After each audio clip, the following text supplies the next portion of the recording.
Hello, and welcome to Opening Bars. Space dementia, according to a Muse wiki definition, is a hypothetical mental condition in popular science fiction that astronauts are said to sometimes experience when they're in space.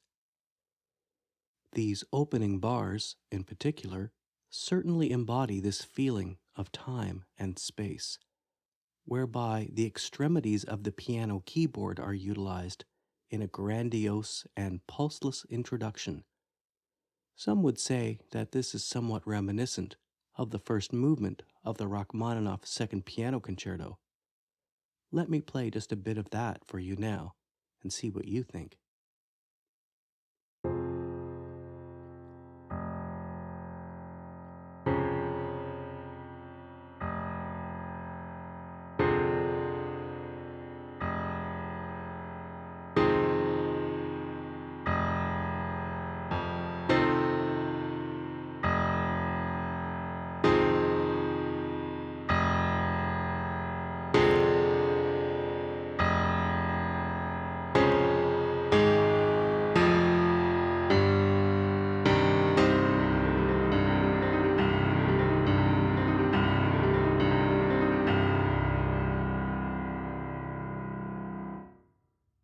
Well, no offense intended.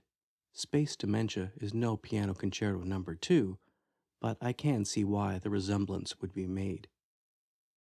It could be said that this piece might be categorized as space rock, a genre, according to Wikipedia, that employs loose and lengthy song structures centered on instrumental textures that typically produce a hypnotic, otherworldly sound. Matthew Bellamy himself has been quoted as saying, "The song is about a person who is quite important in my life and who gives me space dementia when I look at them." Let's launch ourselves into these opening bars. So, while this score may look daunting, it contains all of the elements we have seen in previous episodes. We are using the treble G clef for the right hand and the bass F clef for the left hand. Our time signature is 2 half-note pulses per measure. For the time being, note that the key signature is blank, even though you can see that this fragment is labeled by me as E minor. As you can see, there are a lot of ledger lines, those lines that dissect note heads that are above or below the standard 5 lines of the regular staff. Flute players tend to be better at sight reading these notes, but I often mark the actual note name in lightly with pencil. Never be embarrassed to mark up your own score in whatever way you find is helpful. We begin with an E1 in the left hand and E6 in the right hand, a full 5 octaves apart. When you consider all of the popular music we have previously studied, never have we seen the extremities of the piano used quite like this. Beat 2, the second half of each measure, employs fully rolled chords. Again, instead of figuring out 7 individual notes each time I look at it, I just label the chord to reconceptualize my view of it. Also notice that I have not penciled in every note in the right hand. I can clearly see the tones and semitones, so by the same token, I can view a pattern of notes as a scale, not just individual tones. The progression is simple enough. E minor, which is our tonic, 1 in the lower case, moving to the major C, a 6 in uppercase, up an augmented fourth to the F sharp major, which itself is really the secondary dominant 5 of 5 of B major, which is itself the 5 with the addition of the 7th to strengthen the movement of the original E minor 1. The harmonic movement is then repeated and simply extended in the final measure, utilizing a suspended fourth in the melody, resolving to the major third of the B major at the beginning of the last measure, notated here. There are really two different musical ideas here, and I would practice them separately. Play just the outer voices,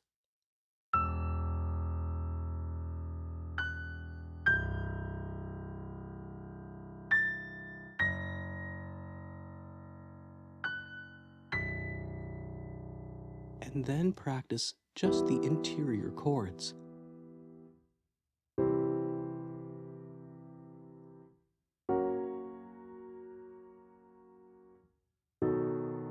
Before trying to put them together.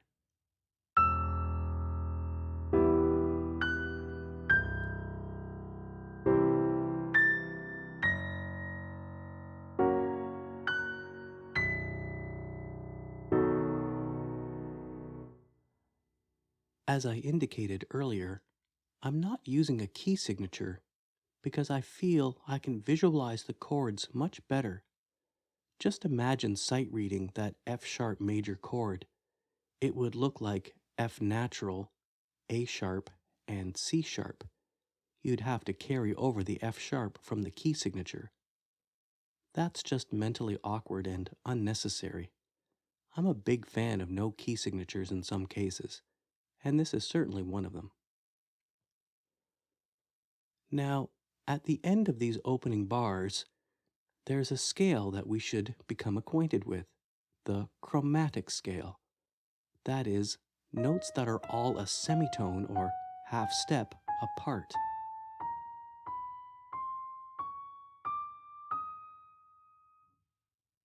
All you really need to know is that when playing this scale with your right hand, use your third finger on all of the black keys and your thumb on all of the white keys, except for C natural and F natural. Those two notes you'll always use your second or index finger. No matter which key you start with, this fingering pattern will always hold true.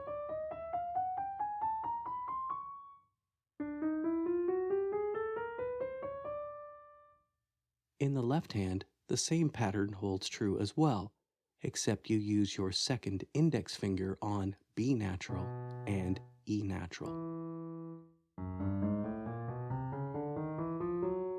When practicing your scales, make sure to practice this one too. Hands together, starting and ending on random notes.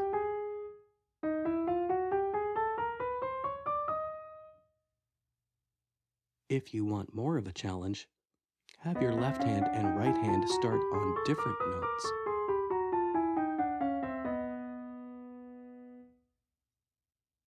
Rhythmically speaking, there's nothing too complicated here. Excluding the final measures, the left hand exterior voice is all whole notes. The right hand is a dotted half quarter note pattern. The interior rolled chords begin before the primary beat, but it should feel like they subdivide each measure evenly. Let me play that now, with as even a velocity and a strict rhythm as possible.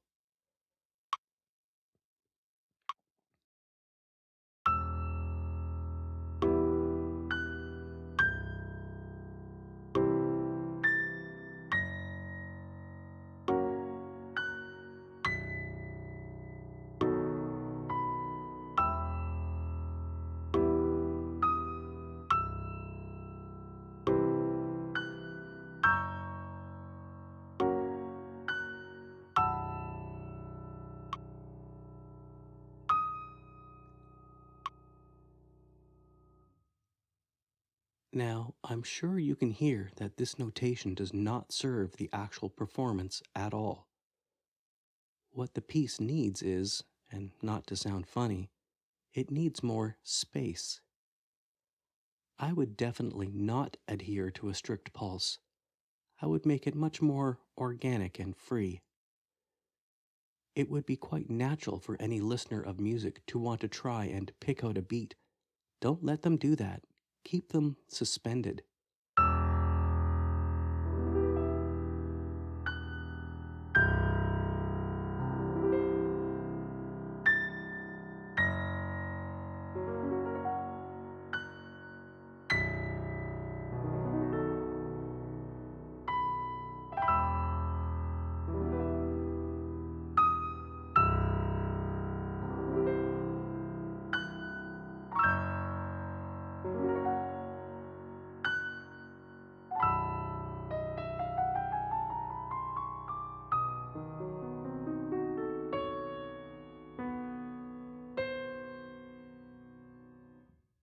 You should also be aware that the lowest notes on the piano are rich and full of harmonic color and tend to resonate for a long time. But notes that are near the top of the keyboard sound more colorless and decay very quickly.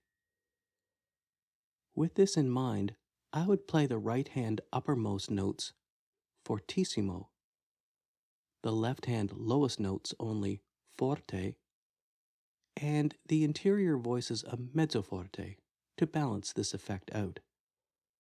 This would mean that I might also play an ever slightly increasing crescendo on the chromatic scale, and perhaps even the arpeggiated B major chord.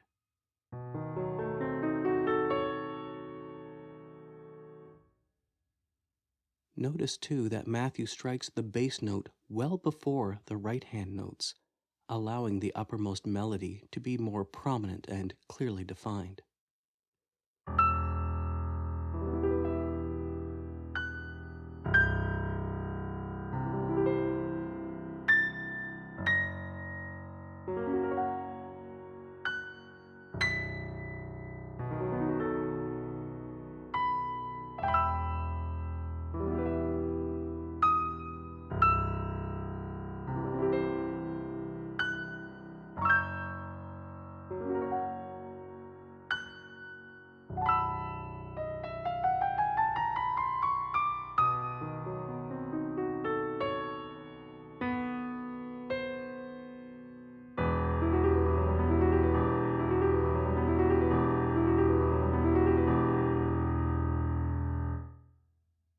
Now that you know all of the notes, you can contemplate enhancing your skills.